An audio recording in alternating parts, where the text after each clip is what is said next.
Good day, everyone. This is Horrible Bible Reading Platform. Today I'm reading Matthew chapter 13, verse 24 to 30 in Horrible language. I'll be reading Matthew.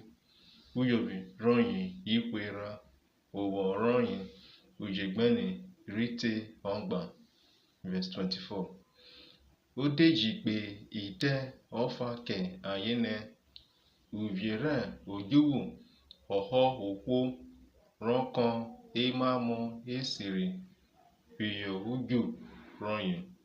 Verse 25. Eke vovo Oke Re Ansun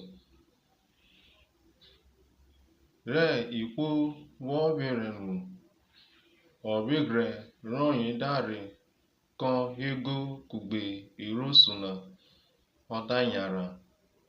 Verse 26. Oke Riwote Ego na ve irosuna de rigro kugbe. Verse 27. Idibore okwuna da revuene oga. Odia irosu wonkan piyo ujuwen.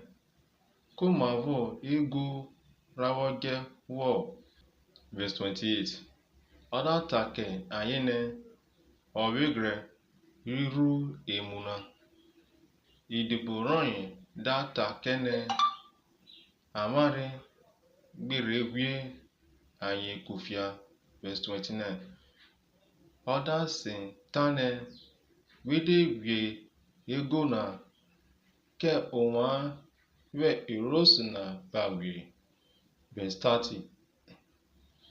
Weje anye yivena rokugbe tami urodete re kimetake otu ri vuene nwa ka gwe ego na koko nwa gba anyị eko rere ature anyị eke vovo irosume ri shekon na egbeje anyị kpo eru pobiro.